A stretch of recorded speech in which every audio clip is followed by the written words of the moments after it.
Hola, bienvenido nuevamente al canal de difusión de científica más influyente de la comunidad, Cienciacionalistas. Yo soy Daryl, y como recordarán, en el episodio anterior hablamos de la vida, de cuáles son las características de la vida, de su clasificación, del primer ancestro común de la vida en la Tierra, de algunas hipótesis de cómo pudo haber surgido la vida aquí en la Tierra, hace cuánto tiempo, del juego de la vida de Conway, y finalizamos con una pregunta interesante. ¿Es posible que la vida en otros lugares del universo estuviera basada en otros elementos similares al carbono o algún otro elemento químico que aún desconocemos? Pues vamos allá. Para responder esta pregunta, debes de saber que los elementos químicos son finitos y innumerables, es decir, que no hay nada entre el hidrógeno o el helio, por ejemplo, o entre el litio y el berilio. Hasta hoy, todos los elementos se contabilizan del 1 al 118. Y entre cada uno no hay espacio para otros elementos. De hecho, los últimos tienen una vida media tan corta que no es suficiente para siquiera poder formar enlaces químicos. Por lo tanto, incluso si hay elementos por encima del 118, como el hipotético Eka-francio, no podría haber criaturas hechas de esos elementos. Pero pongamos el ejemplo del silicio, el elemento que se encuentra justo debajo del carbono en la tabla periódica. Mucha gente ha fantaseado con él, y como no, se incluso puede formar 4 enlaces iguales que el carbono.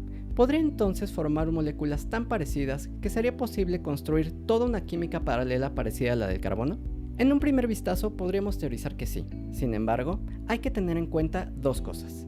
La primera es la posición del carbono en la tabla periódica, que le dota de propiedades químicas muy versátiles para poder formar una amplia variedad de estructuras moleculares complejas y diversificadas, a diferencia del germanio, por ejemplo, que aunque se encuentra en el mismo grupo que el carbono y el silicio, y aunque tenga muchos más elementos alrededor que ellos mismos, eso es justamente lo que limita la cantidad de lazos fuertes que puede formar, debido a la energía y a los niveles orbitales de estos elementos, lo que lo hace menos ideal como base para la vida. Pero regresando al silicio, este podría ser un mejor candidato que el germanio o el plomo. Sin embargo, este ejercicio también es estéril.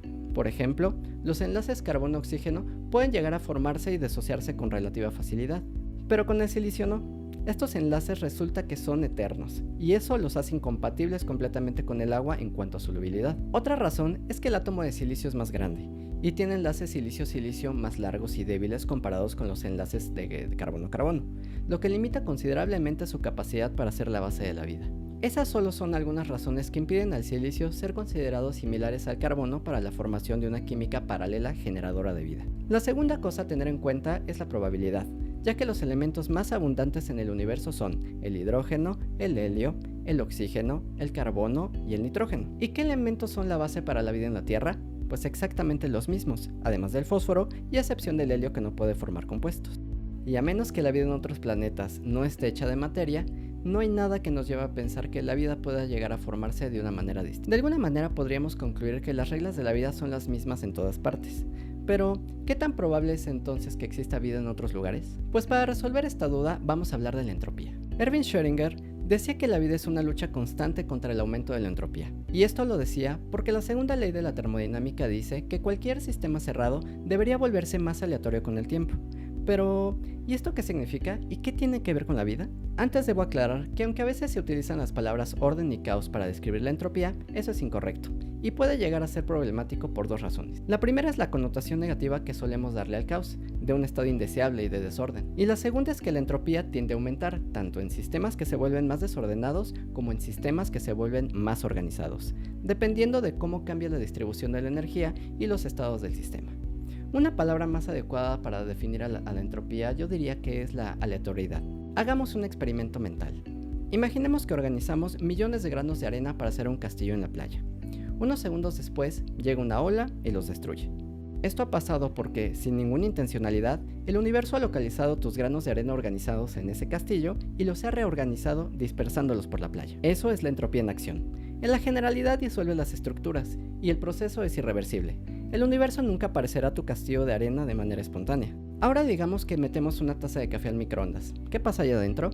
Pues generamos un campo electromagnético que interactúa con las moléculas del agua haciéndolas vibrar rápidamente, calentando tu café.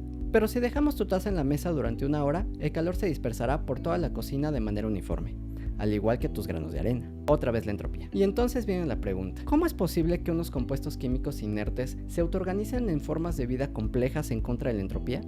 Pues para responder, hagamos otro ejercicio. Ahora imagínate cientos de canicas dispersas en una cama elástica. Imagina que dejamos caer una bola de boliche en el centro. ¿Qué va a pasar? Pues que todas las canicas desperdigadas en la cama caerán hacia la hondonada y formarán un círculo perfecto en torno a la bola. ¿Quién las organizó de este modo? Pues la gravedad. Lo mismo pasa si pones un imán debajo de un montón de limadura de hierro. Todas se dispondrán en un marco organizado y perfectamente alineado, y en este caso habrá sido el electromagnetismo. La vida no es el único ejemplo de la capacidad que tiene el universo para crear orden. Las moléculas inertes se organizan continuamente en estructuras complejas, un copo de nieve, un rayo o el vórtice de un tornado, por ejemplo. Como puedes ver, a veces también el universo organiza la materia. Pero, ¿no es eso lo contrario a la entropía entonces? Pues como te lo dije al principio, la entropía no es igual a desorden o caos. La entropía es la relación entre la dispersión de la energía y el número de estados posibles en un sistema. Tanto en el ejemplo del copo de nieve como en el del rayo o el vórtice de un tornado, todos son ejemplos de estructuras disipativas. Moléculas ordenadas de tal manera que contribuyen a una dispersión más eficaz de la energía concentrada en un sistema. Los tornados son la forma en la que la naturaleza elimina una concentración de altas presiones, convirtiéndola en fuerza rotatoria que a cabo de un tiempo se agota. Los copos de nieve dispersan la energía solar formando estructuras que reflejan la luz en todas las direcciones. Y en el caso del rayo, esta se produce cuando una nube se organiza con una carga de electricidad estática, disipándola en forma de descarga eléctrica hacia la Tierra, diseminándola e incrementando la entropía total del sistema. Dicho de otra manera, la materia se organiza para dispersar mejor la energía. Y aquí es hora de ponerle comillas al orden y al desorden. En el intento del universo de promover el desorden, la naturaleza crea pequeñas islas de orden. Estas islas son estructuras que intensifican el caos en un sistema y por lo tanto incrementan la entropía. Así es como la entropía está relacionada con el origen de la vida. Imaginen un árbol en una tarde soleada.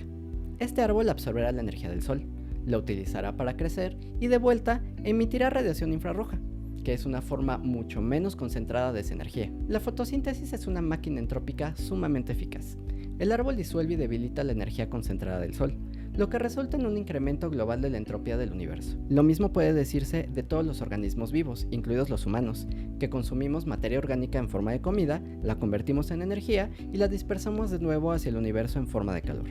Puedo concluir entonces que la vida no solo obedece a las leyes de la física, sino que además se originó a causa de esas leyes. Gracias a la idea de Oparin y a los experimentos de Urey y Miller, podemos teorizar con un alto grado de precisión cómo se puede formar la vida en cualquier parte del universo. Primero se forman los aminoácidos, luego las primeras proteínas, después los lípidos y los nucleótidos.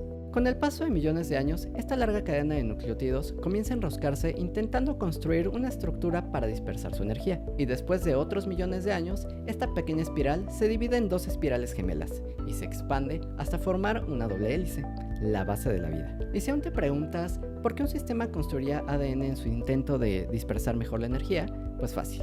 Porque 2 cabezas trabajan mejor que una, y 4 mejor que 2. Si un árbol es un instrumento eficaz de entropía, la manera más sencilla de trabajar más y mejor será replicándose en innumerables copias de uno mismo.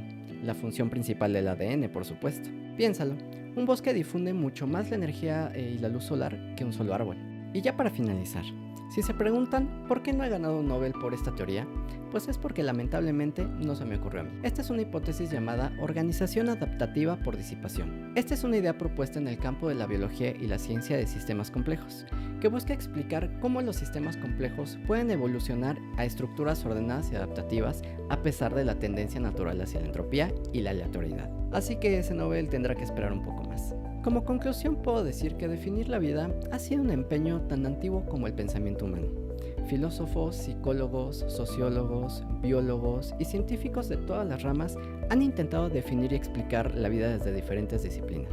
Tanto Aristóteles como Carl Jung, Sartre, Richard Carson, Lynn Margulis no encontraron una mejor manera de definir la vida que no fuera apelando a aquello que poseen los seres vivos. Circularidad que hasta hoy día arrastran los diccionarios. Y aunque en pleno siglo XXI se pueda abordar esta incógnita desde la ontología, la fenomenología o hasta la ética, estas definiciones tienden a acercarse más a la filosofía y a la metafísica que a la propia ciencia. En mi opinión, entendemos ya bastante sobre la vida en la Tierra como para seguir haciendo especulaciones desinformadas sobre qué es la vida, cómo surgió o cómo podría ser la vida en otros planetas. Y pues hasta aquí llega el capítulo de hoy. Espero que se hayan entretenido muchísimo y hayan aprendido muchísimo más, pero sobre todo que se hayan hecho muchas preguntas. Comparte este video, comenta y síguenos en todas nuestras redes sociales. sigan dudando y hasta la próxima.